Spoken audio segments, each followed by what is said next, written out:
तारका श्रीहरी गेला गेला कैवारी आज दिनजनांचा गेला मुचा विसावा गेला मुचा सौख्य ठेवा विजला ज्ञान दिवा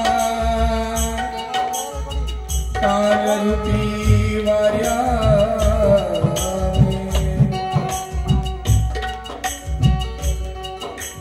जीवनातला सूर्य निघून गेला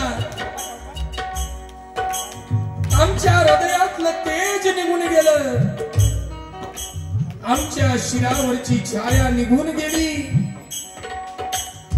आता आम्हाला कोण तारणार राहिलाय का पुण्यवंत आम्हाला सोडून गेलास रे आमच्या जीवनामध्ये भक्तीची ज्योत लावून का निघून गेलास रडायला लागली सर्व भक्त मंडळी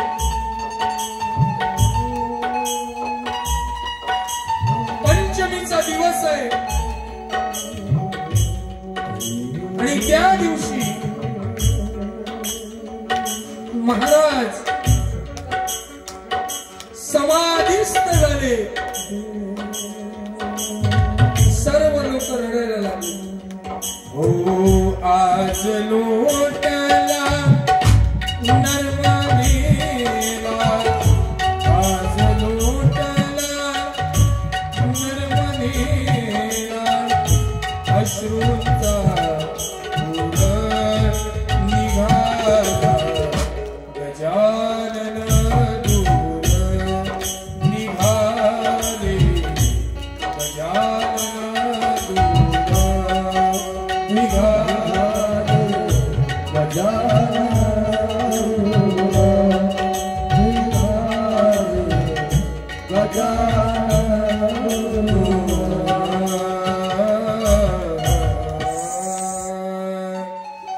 सद्गुरु गजानन महाराज की जय।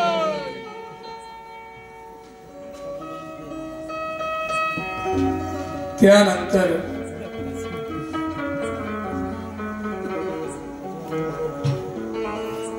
सर्व आवडते भक्त महाराजांचं दर्शन घ्यायला लागले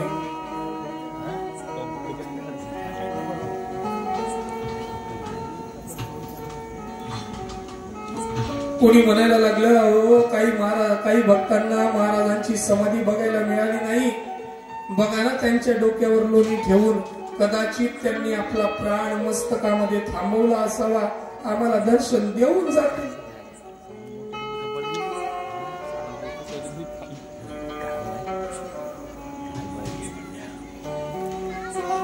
कारण ज्याच्या अंतःकरणामध्ये आई बद्दल भाव असते आमच्यासाठी महाराज आमची आई होते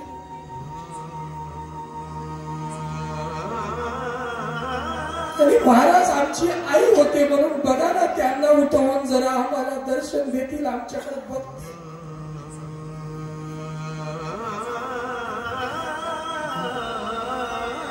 तेव्हा बंकटलाल आणि हरी पाटील म्हणायला लागले महाराज फक्त शरीर रूपाने गेले ते अजूनही आपल्याला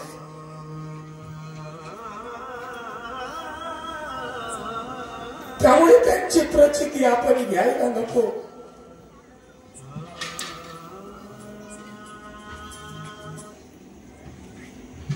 लोणी ठेवून बघितलं महाराजांच्या मस्तकावर पण ते लोणी सगळं विरघळून गेलं शरीर तप्त झालं होतं योग शास्त्राचं बल होतं महाराजांचं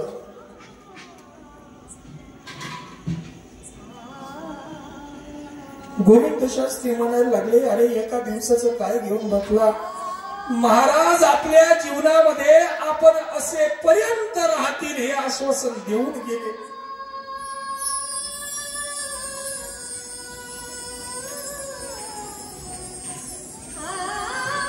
म्हणून अशा स्थितीमध्ये महाराजांचं पार्थिव देह आपण ठेवणं योग्य नाही. त्यांना समाधी द्या.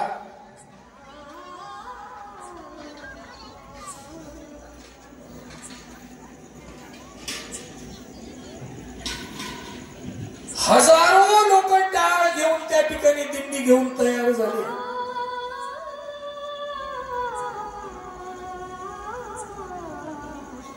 लांबपर्यंत असणाऱ्या भक्तांना महाराजांनी आपल्या समाधीची बातमी स्वप्नात जाऊन सांगितली होती.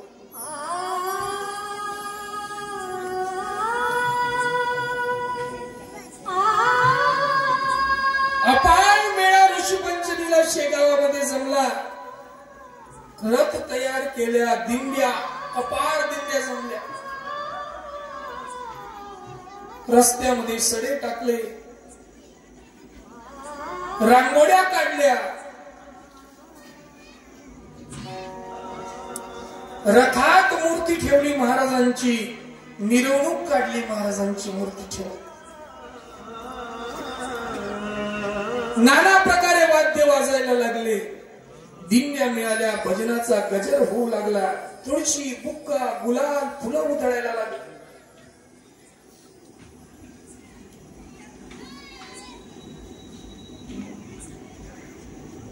आणि त्यावेळेला मात्र जसं ज्ञानोबरायांच्या समाधीच्या वेळेला प्रत्यक्ष पंढरीनाथ परमात्मा देखील रडला. रुक्मिणी माता विचारते, का हो आतापर्यंत तुमच्या कितीतरी भक्तांनी समाधी घेतली, तुमची अवस्था अशी झाली नाही, ज्ञानोबरायांच्याच वेळेला का? तेव्हा भगवान वर्णन करतात, देव म्हणते रुक्मिणी हा एकची योगी देखिला नयनी, तेची ज्ञान संजीवनी जाण त्रैलोक्याचे. धन्य धन्य धरा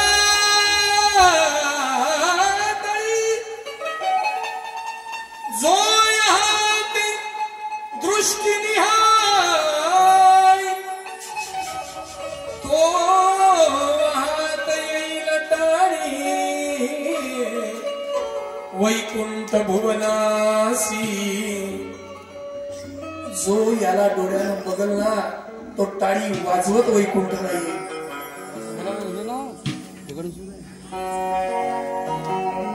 जो करेल याची यात्रा तो तारेल सकळ ही गोत्रा. सकळ ही कुळे पवित्र याचे दर्शने होती. याच्या दर्शनाने सगळी कुळ पवित्र होतील. सर्व गोत्रांचा याचं दर्शन घेणारा उद्धार करेल, याची यात्रा करणारा उद्धार करेल. तशीच स्थिती या शेगावातली झाली. म्हणून ही शेगाव नगरी आपल्यासाठी फार भाग्यवान आहे. आपण किती कोटी जन्माचं पुण्य असेल आपलं की आपल्याला महाराजांच्या नगरीमध्ये जाऊन त्यांच्या समाधीचं दर्शन घेण्याचं भाग्य प्राप्त.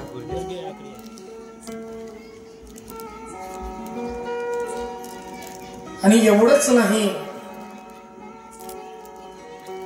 तर समाधी घेतल्यानंतर सुद्धा महाराजांच्या सामर्थ्याचे अनुभव कितीतरी लोकांना आले.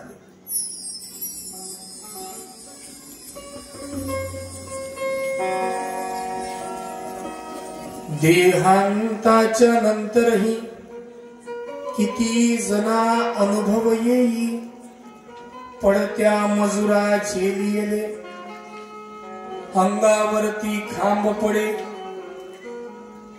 स्त्रीवाचे आश्चर्य घडे.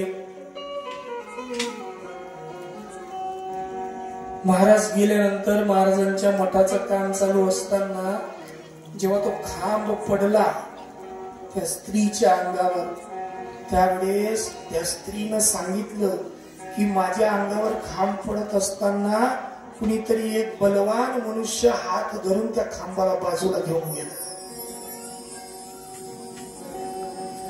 काम चाललेलं असताना वरून एक मजूर पडला. त्यांनी सांगितलं मला कोणीतरी अलगद हातात धरल्याने खाली ठेवलं.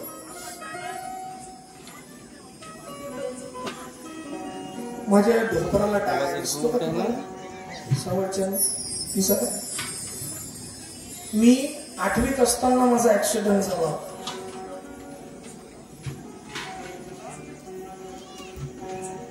माझ्या जीवनात ते घडलं होतं आणि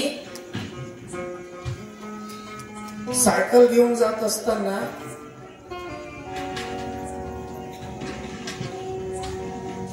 एका वेळेस 3 गाड्या ठोकलं. माझ्या सायकलचं पूर्ण हेनबेंड झालं.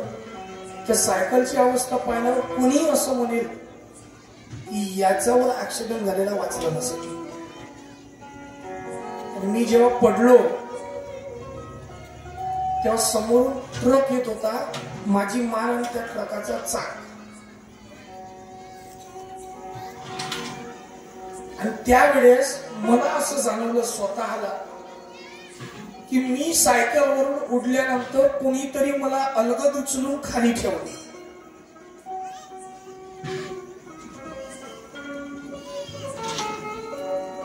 त्यावेळेस मला पक्क समजलं की आपली निष्ठा जर समर्थांवर असेल तर जीवनात कितीही मोठं संकट येऊ द्या, माय बापासारखं रक्षण केल्याशिवाय राहत नाही. कितीही मोठं संकट येऊ द्या.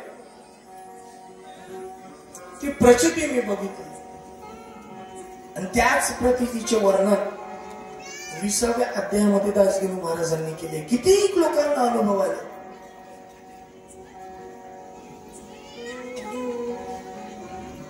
पुढे 21व्या अध्यायामध्ये, कळस अध्याय 21वा अध्याय, त्याच्यामध्ये पहिल्या अध्यायापासून तर 20व्या अध्यायापर्यंत जेवढं घडलं सगळं सारांश रूपाने सांगितलेलं आहे.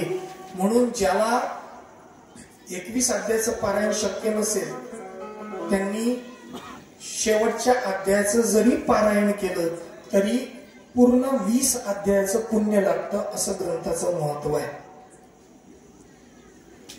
म्हणून उद्याचा प्रगट दिवस आहे. दिवसभरातून जेव्हा कधी तुम्हाला शक्य होईल शेवटचा अध्याय तरी उद्याच्या दिवस वाचा. आणि अशी असणारी ही गजाननाची अद्भुत लीला आजही आपल्याला विश्वासाने अनुभवायला मिळते. हे महाराजांचं पुण्य प्रताप आहे.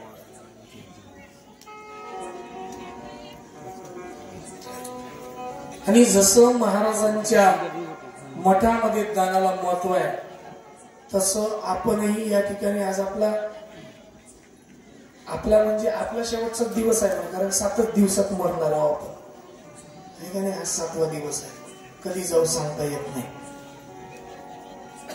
ग्रंथाचा आज समारोप आहे. ग्रंथाची समाप्ती कधी होत नसते. समारोप शब्दाचा अर्थ असा आहे त्या ग्रंथाचं पुन्हा रोप उत्पन्न करणं. आज समारोप आहे आणि या ठिकाणी 7 दिवस पर्यंत आपण महाराजांचं चरित्र ऐकलं. त्यामुळे आज समारोपाचा दिवस आहे. ज्यांच्या ज्यांच्याकडे दान बाकी असेल त्यांनी आज पूर्ण करा. कारण उद्या काला आहे की नाही. त्या अगोदर तुम्हाला सांगतो सर्व श्री भक्तांना सूचित करण्यात येत आहे की उद्या दिनांक 20/2/2025 रोजी गुरुवारला सकाळी 9 वाजता श्रींचा पालखी सोहळा निघणार आहे. तरी सर्व भक्तांनी उपस्थित राहावं ही नम्र विनंती. उद्या 9 वाजता पालखी सोहळा निघणार आहे. सर्वांनी आपापल्या घरापुढे सुंदर रांगोळ्या सडा सांगोळी करून श्रींच्या पालखी करता उपस्थित राहावं ही विनंती आहे. आणि तसंच मला कुणीतरी सांगितलं होतं म्हणे महाराज एकादशीला आणि रविवारी तुळशीचं पूजन करू नये असं म्हणतात, ते बरोबर का? ते अगदी बरोबर आहे. एकादशीच्या दिवशी तुळशीला पाणी घालू नये आणि रविवारी दिवशी तुळशीला पाणी घालू नये. आता याच्या मागची खूप मोठी कथा आहे, ती जर सांगत बसली तर सकाळ होईल. फार मोठी कथा आहे विष्णुपुराणामध्ये. भगवंताचं चरित्र विष्णुपुराणात सांगत असताना खूप मोठी कथा आहे. हरिविजय ग्रंथ जरी वाचला तरी त्याच्यात तुम्हाला ती बघायला मिळेल. एकादशीला आणि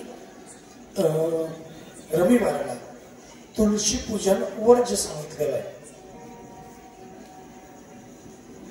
म्हणून कुणी जर त्या दिवशी तुळशीला पाणी घालत असेल तर घालू नका. आणि सर्वात महत्वाचं, या 7 दिवसामध्ये आपल्याला ज्यांनी झाकी दर्शन घडवलं त्या राहुल महाराजांकरता एकदा जोरदार टाळ्या वाजवा.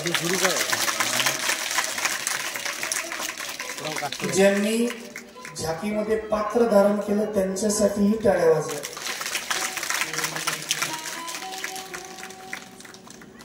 त्यानंतर 7 दिवस पर्यंत संगीत साथीला या ठिकाणी बँजो वाजवायला, सिंत वाजवायला आमच्या मोठ्या बंधू सारखे असणारे आमचे चित्तरंजन भाऊ शेंडे यांच्यासाठी जोरदार टाळ्या वाजवा. आता हात मोकळे करून ठेवा टाळ्या वाजवायसाठी. 7 दिवस त्रास नाही दिला तुम्हाला, आता आजच्या दिवस आहे. त्यांच्या बाजूला असणारे सुरुवातीचे 3 दिवस आमच्या प्रल्हाद महाराजांनी ते तबल्याची साथ केली. त्यानंतर पासूनचे आता हे 5 दिवस 4 दिवस आमचे आशिष दादा सुंदर तबला वाजवतात. अगदी मी पहिल्यांदाच ऐकलं त्यांचा तबला, पण मन तृप्त होऊन जाते. अगदी म्हणणाऱ्याला सुद्धा आनंद वाटते की कसं चुपचाप राहावं, म्हटलं पाहिजे. आणि ताळी येणं साधी गोष्ट नाही. किती लोकांना गाणे पाठ आहे, अभंग पाठ आहे, पण तालात म्हणता येत नाही, बेताले आहे. त्याच्यामुळे ताल हा अंगात भिजलेला असला पाहिजे. त्यामुळे ताल म्हणी, ताल ज्यांच्या अंगात भिनलेला आहे असे असणारे आमचे आशिष दादा यांच्यासाठी एकदा टाळ्या वाजवा. त्यानंतर प्रज्ञाचक्षु असणारे, प्रज्ञा म्हणजे बुद्धी, चक्षु म्हणजे डोळे. ज्यांना वास्तविक डोळे नाही पण बुद्धीचे डोळे ज्यांच्याकडे आहे आणि जे आपल्या कलेतून सर्वांच्या अंतःकरणापर्यंत भगवंताचं नाव नेऊन भिडवतात, काळजाला टोचतात, असे असणारे आमचे प्रल्हाद महाराज उभाळे यांच्यासाठी एकदा जोरदार टाळ्या वाजवा.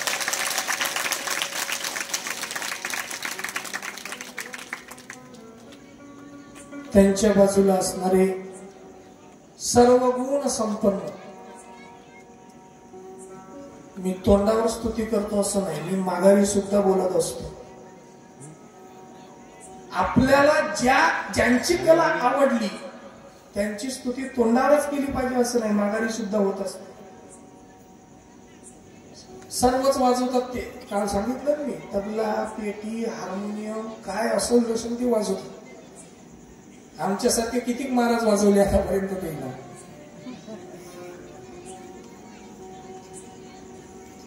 असे असणारे आमचे मोठे बंधू सोनू दादा तलमले, सुंदर ऑक्टोपॅडची साथ आहे, सुंदर गुण आहे, जोरात टाळ्या वाजवा. त्यानंतर आता सध्या ते उपस्थित नाही, कुठेतरी गेले आहेत, आमचे वासुदेव महाराज गजबे यांच्यासाठी एकदा टाळ्या वाजवा.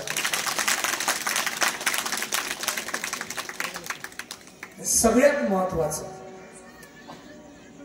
माझा आवाज हा पेंडालातच नाही तर पेंडालच्या बाहेर पाहुणी भऱ्यात पोहोचवण्याचं कार्य ज्यांनी केलं असे आमचे साऊंडवाले असणारे गजानन दादा आणि त्यांचे सहकारी यांच्यासाठी करावे.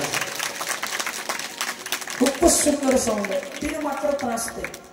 हे वाढव का ते वाढव, हे कमी कर का, जास्त काहीच बोलायची गरज नाही. अगदी एकदा सांगितलं तर परफेक्ट साऊंड लागतो. तीन मात्र त्रास बोलायला नाही.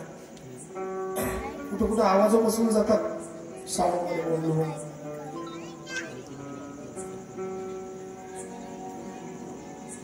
त्यानंतर आमच्या सगळ्या संत मंडळींची ज्यांच्या घरी व्यवस्था होती, आमच्या आई सारख्या असणाऱ्या आमच्या उपरीकर काकू, त्यांच्यासाठी एकदा टाळ्या वाजवा. अगदी आमची आई सारखी, काही कोणतंही असो, काकू चहा पाहिजे, काकू पाणी पाहिजे, काकू जेवण असं बनवा, जेवण तसं बनवा, हे लागते ते लागते, काही म्हटलं तरी होच.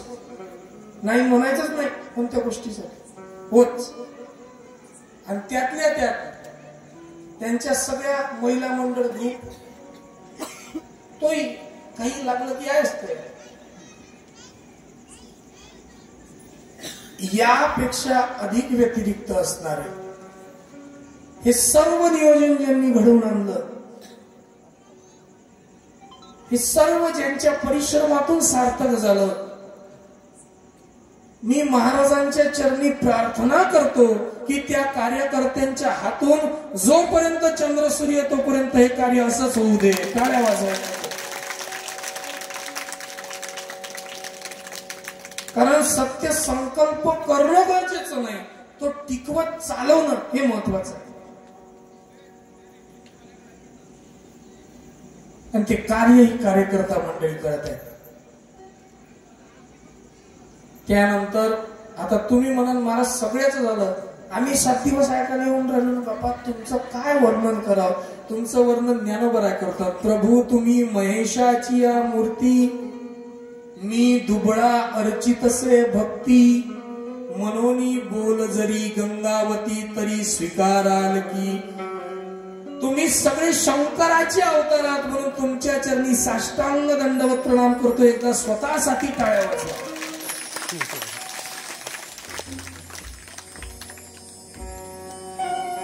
आणि या 7 दिवसामध्ये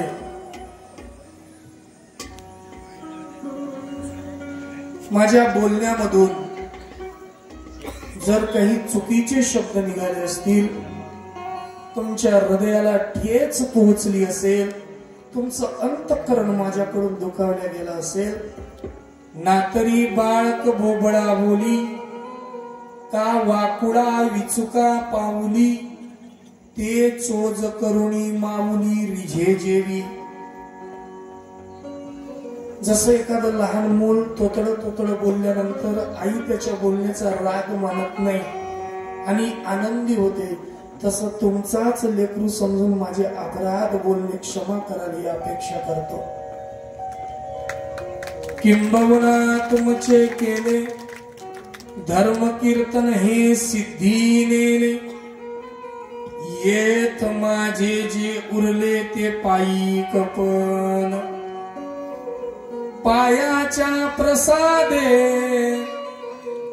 काही बोलिलो विनोदे, मज क्षमा करणे संती नोहे अंगीभूत युक्ती. नोहे हा उपदेश तुमचे बडबडिलो शेष, तुमच्या कृपेचे पोसणे जन्मो जन्मी तुका म्हणे. सर्व चरित्र रूपी सेवा या ठिकाणी उपस्थित असणारे आमचे गुरुवर्य यांच्या हातून आम्ही सद्गुरू टिनपटे बाबांना आपलं गुरु केलं असे असणारे आपल्याच पवनीचे गुरुवर्य आमचे उम्माटे बाबा हेही या ठिकाणी उपस्थित आहे. त्यांच्या चरणी ही सेवा समर्पित करतो. महाराजांच्या चरणी ही सेवा समर्पित करतो.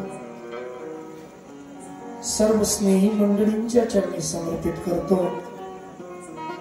महाराजांचं चरित्र, त्यांचे अनुभव आपल्या जीवनात आशीर्वाद स्वरूपात उतरावे ही महाराजांच्या चरणी प्रार्थना करतो। आणि या ठिकाणी मी थांबतो। एक अभंग होईल, तोपर्यंत